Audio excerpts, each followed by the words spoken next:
So you're probably all wondering where I was for 3 days. I went MIA, and I'm sorry.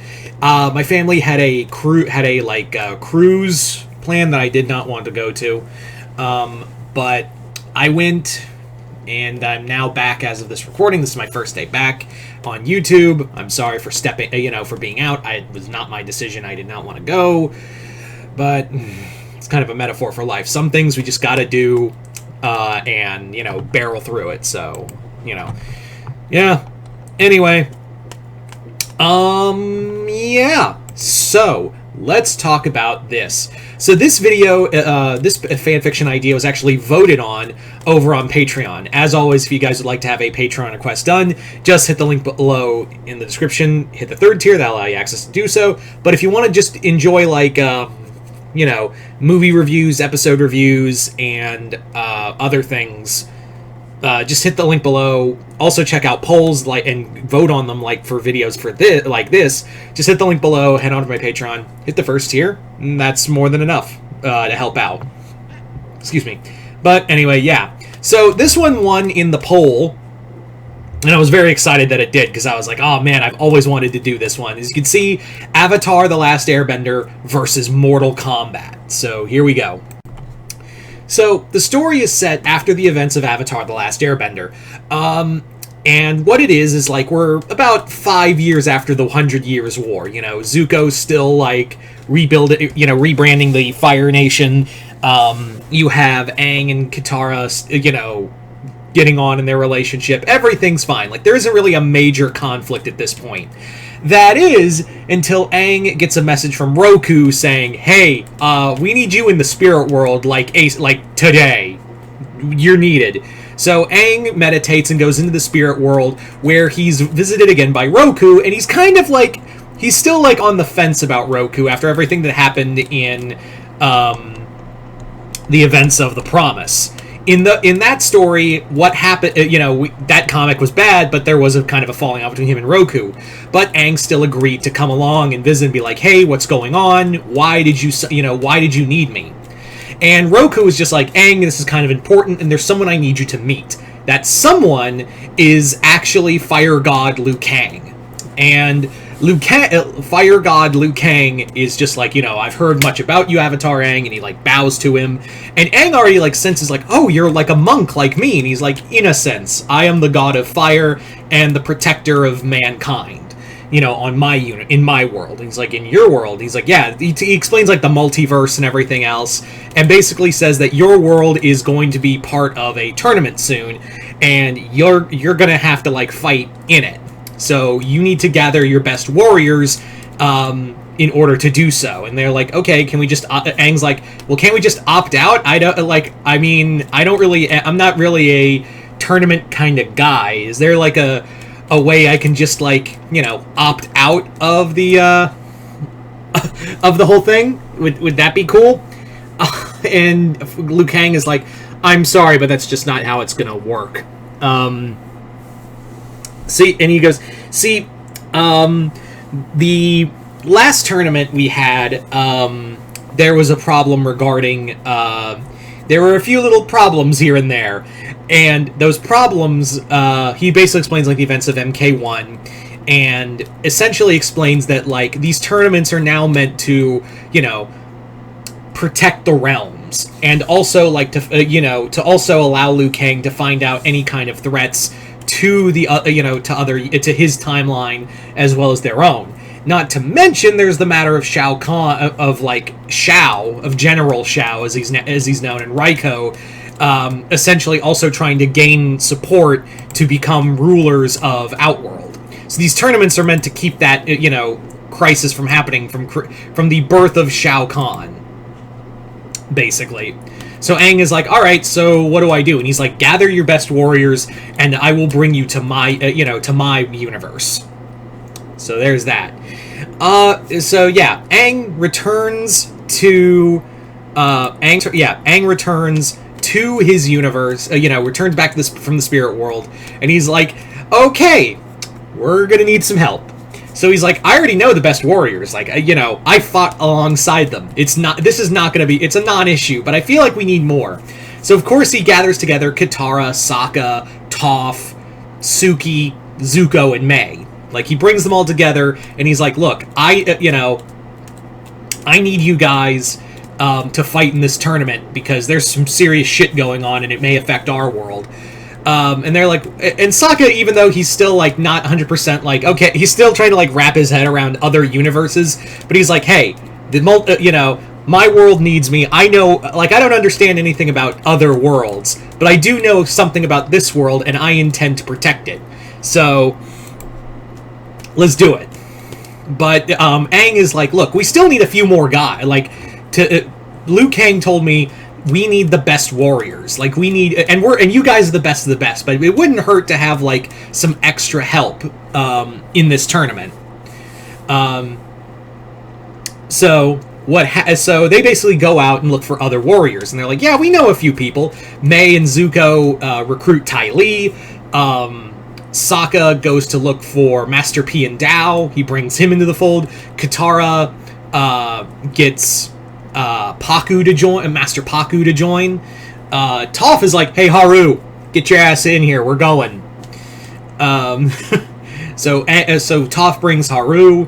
And yeah, they've now recruited enough. But Zuko is like, look, there is someone else we should probably bring along. We kind of need we're all great fighters. Let's not mince words, but I think we needed a killing edge in our team. And they're like, not her. They all, like, look at it. It's like, no, there's no, you're not bringing your sister. There's no way you are bringing your sister, into this fighting tournament. And he's like, if this Liu Kang guy says, like, these tournaments are as brutal as you say, then we're gonna need every edge. Azula, for all of her problems, is an edge we can utilize. So begrudgingly, Aang's like, Zuko's right. We need someone who can, match brutality with those other fighters. So go get Azula. So Zuko seeks out Azula, finds her, and brings her back. And they basically make a deal. Like, Azula, like, she's like, all right, Zuzu, I will fight in this tournament, but only because I have my own plans. And also, if I do this, you will you will expunge all of my crimes, my so-called crimes against the Fire Nation, and I will be a free woman again. And he's like, done. So Zuko brings Azula into the fold, and the now assembled team of fighters are now summoned by Liu Kang into the realm of Outworld. It's there when they're all there. They meet the other fighters, and they encounter them, and they're like, "Oh shit! This just got real." So Aang basically is, like, about to fight. Aang enters the tournament, and everyone else joins in, and the tournament is on for this universe. So we've got a lot of cool. So throughout this, we get a lot of cool fights throughout the map. Through all these matchups. Like, you have Tremor, who goes up against Toph. You have, like, Kyoshi does battle with Katana. Not Kyoshi, Suki. Excuse me. Suki and Katana fight. You have Zuko, who goes head to head with. Zuko goes head-to-head against, who did I want him to fight? Oh, Kung Lao. You have, like, Mei fighting Melina. And Johnny Cage and Sokka get into have a match. But throughout all this, like, there's something, like, weird, there's just kind of, like, this sinister presence that Liu Kang and Aang both sense. And they do have a tournament against each other, but it's weird. Like, Aang and Liu Kang, as they're fighting, they're noticing, like, hey, Haru's kind of moving really close to the to the arena. Like, should we stop? And they're like, Haru, what's wrong? And they both get blasted by Haru, and that's when it's revealed it's not Haru at all. It is it's a variant of Shang Tsung. Yeah. It's another variant of Shang Tsung, and it turns out that this one crept in during the chaos of the whole Deadly Alliance thing that happened at the end of the game of MK1. So this one's just been kind of biding his time and just been like, now, thanks, losers, you left the door open and I walked in, so now I'm going to kill you all. So this Shang Tsung, actually, from his timeline, this Shang Tsung is essentially consumed so many fighter souls in his universe. Like, he was just a fucking plague in his universe. And now he has, like, so many fighting styles, and he even jumped from timeline to timeline, and it's now like a hunger for him. It's now like this just drive to feed. So, yeah, sadly, Haru's now been consumed by this Shang Tsung variant, and everyone has to, everyone just jumps in the arena as Aang and Liu Kang are having difficulties, so to speak. So they're all, like, throwing down, they're having their fight, and this Shang Tsung goes up, is just taking out everyone. He's like, I can't wait to, like, go to your universes and start consuming their souls. And that's when he gets struck in the back by blue fire, and he's like, the snake reveals herself. And she's like, yeah, I know, it takes a snake to know a snake. And I also know a coward when I see one, and you, for all your power, are, nothing more than a coward. And he's like, then face me one-on-one. So Azula and Shang Tsung get into this fight. And throughout it, he's trying to, like, harvest her soul, but, like, the thing is, like, the moment he, like, tries to consume her soul, like, his body just starts to react badly to it. He's like, I don't understand. Like, I've consumed so many souls, and he's like, there's something wrong with yours. And she goes, oh, there's a lot of things wrong with me. So, turns out that Azula's soul is so twisted and corrupted that it's so fucked up. Shang can't absorb it, and in fact, it actually causes like a cancerous plague inside of him that kills him.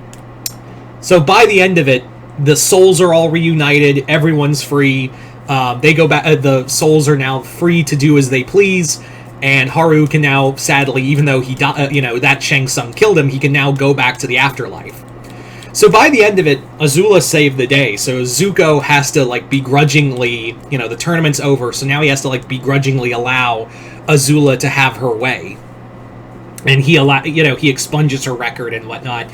And instead she's like, you know what? Nah, I got a better idea. I think I'm just gonna go, I'm just gonna traverse the universe and find something better for me. Like, Liu Kang already said it was cool. It was my wish from him. So Azula can now traverse all these timelines and go out into the universes to see a world that she can exist in, because she actually has, like, a heart-to-heart moment with Zuko where she's like, listen, I understand that you've been trying to, like, quote-unquote rehabilitate me, but the fact of the matter is, Zuzu, I am not good. I am not, nor ever will be, a good person. At least in this universe. I'm wrong. Like, I'm just not built correctly for that universe. So I talked to Liu Kang, and he said, maybe there's a universe for me out there in another timeline. And they're like, so you just want to wreak havoc in another time, just so they're all looking at Liu Kang, so you're just going to let Azula wreak havoc in another universe? And he's like, not necessarily. It's very clear that she wants to, rehabilitate in some capacity. So maybe this is her first step into that rehabilitation, or to find her own voice. But either way, a god always repays his debts.